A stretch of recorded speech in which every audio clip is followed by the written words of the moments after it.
video number 2 of the BT Cruiser. Inside, we'll get it open a little bit.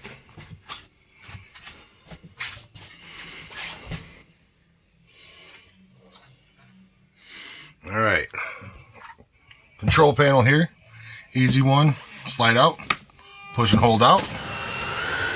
Parking brake has to be engaged for this.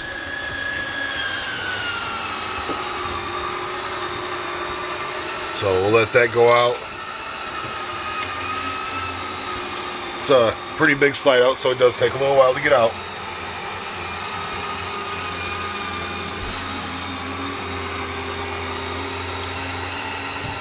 While we wait for that, I'll hold this. You have awning light, which we already covered, ceiling light. And then we have water heater. This is going to be for your gas water heater. That's going to make it so you can have hot water. Then we have your water pump here. And here that's on now. Gray water reads empty. Black water reads empty. Fresh water reads full. Battery reads full. We're not plugged in, so that's actually a good thing. Okay, I'm still holding the button. The slide out is out all the way. Let go. You can let go right away. You don't have to hold it. All right. To slide out the awning. Generator. Again, just like outside. Push and hold down to prime it. And push up to start it.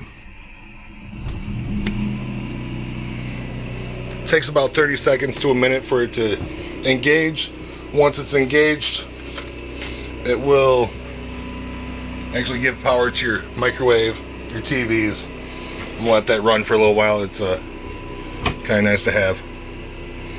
Remote for your TV. Give it about 30 seconds, but I like the faucets on here. Hot and cold. A little hot, even though there's no, the furnace is not on, or the water heater is not on, but still run hot water, or run from the hot side. Generator kicked in, so like I said, about 30 seconds to a minute. TV, power, point and shoot. There it is. We're inside a building right now. It's a steel box. We get 4 channels roughly. Fun fact. Don't I look like a sailor? But you're not going to watch TV to watch TV, so. But inside the building, even with, you know, wrapped in a steel box, we still get 4 channels. Outside, we get closer to 30. A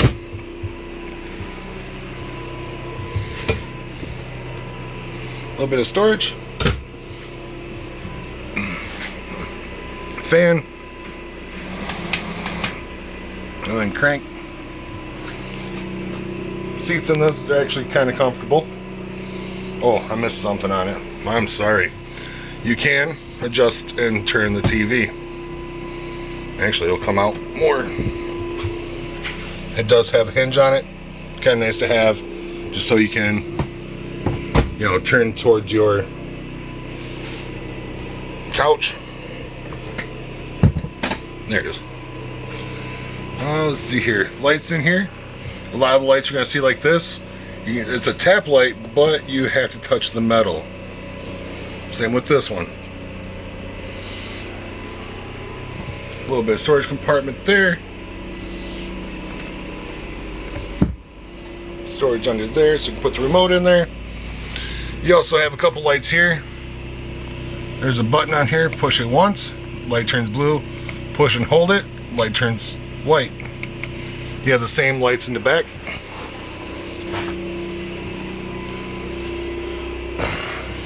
In your bed, same lights are there. Let's shine this light. Same lights. It's nice and bright in here.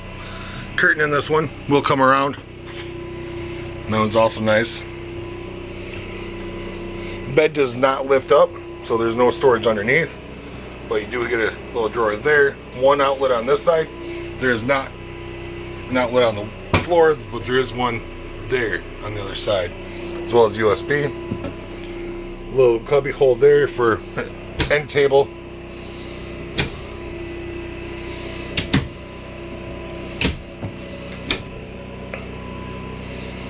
A little bit of storage. Fridge. Open the freezer to get to your control panel. Turn it on. I always say leave it on auto. Reason why you leave it on auto is it always looks for 110 power. If it does not find 110 power, it'll automatically switch to propane. Why that's nice is that way you can keep your popsicles cold or your beer cold. You don't have to worry about having warm beer melt popsicles. Nice size fridge. Shelves are adjustable, which, you know, different size ketchup bottles require different size shelves, right? Fan, light, fan. Alright, big one. I say this in almost every video, and I say this in person. Cooktop on this one, it does have a glass cover on it. This one does not have a warning sticker on it. But I will tell you right now that the glass top is not a cooktop. Do not cook on it. Make sure your burners are off and it's cooled down before you close it. You will shatter the cooktop. I only say that because I've had a few people do it, so I want to make sure to clarify. Make sure the glass is off and it's cool before you close it. Turn on stove, your front burner, rear burner, rear burner. That didn't heat up enough for me to not close this. Alright, so stove on this one. Light. Stove here. Actually has a little flame on it. You have to push it in. Push it in. It's going to be really hard to do with one hand. Push it in, and then you can click, and there is a pilot underneath. Let's see if I can get see the click in the video. There it is. You have to push it in. It will light the pilot. Hold it for a little while, about 20 seconds after it ignites, and you have a little flame, and then you can turn your knob. It's kind of like a furnace in a home, but you have to push that button in. Breaker box, fuse box, all the above. Fuses, breakers.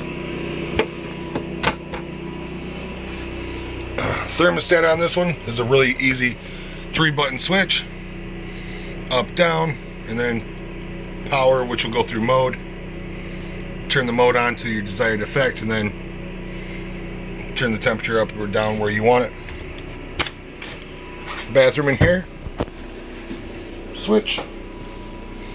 It's not a huge restroom, but you get a decent sized shower.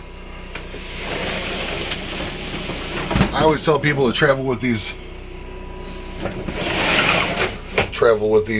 open, or else they tend to slam shut and break stuff.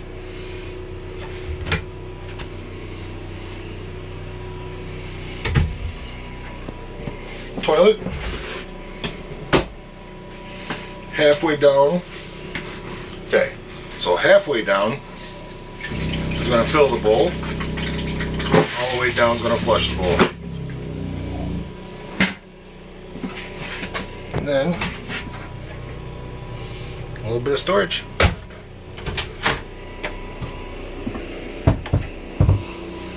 Ooh, that's a tight fit.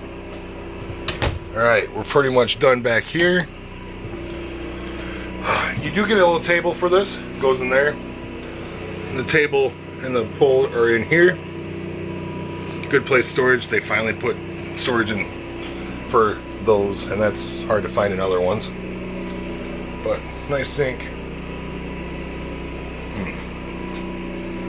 We'll kill the generator real quick. That way I can speak a little more over the... We'll turn off the ceiling lights, awning light, main heater. Leave the slide out for now.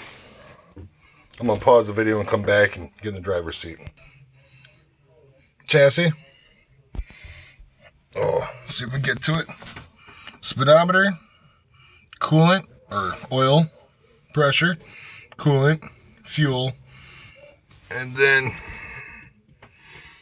oil, coolant. Your lights.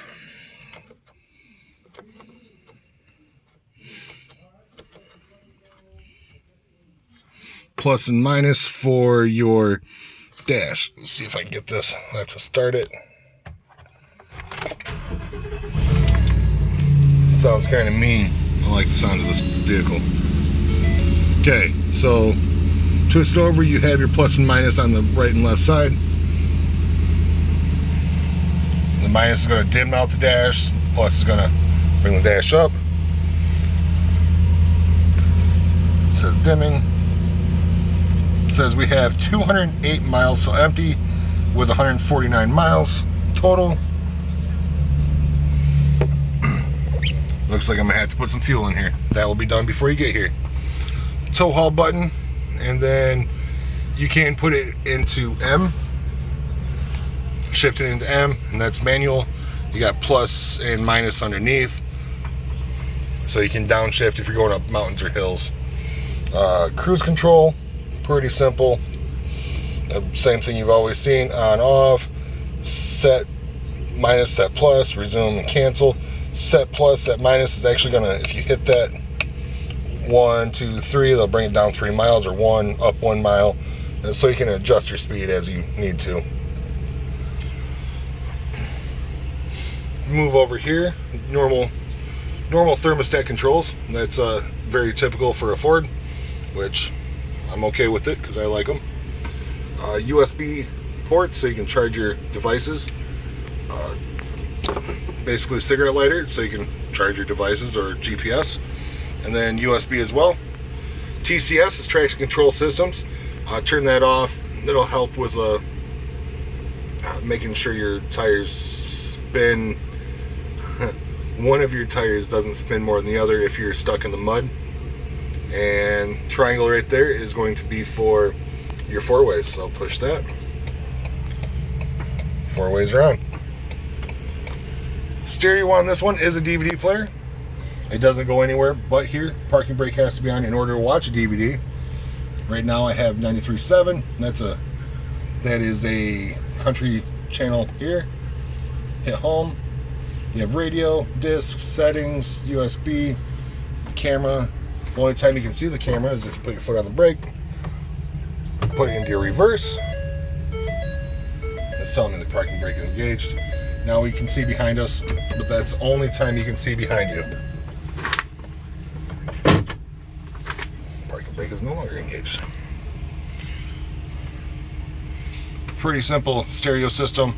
There's a manual for it, so if you have questions on it, always refer to the manual. But I'd be more than happy to come out and answer questions that you might have about it as well. So just so you're aware of that. I'd be more than happy to answer questions. Beyond that, not a whole lot going on here. Again, if you have questions or something needs to be filled in further, let me know. My name's Dave. You can always ask for me. All right, thank you. Have a good day.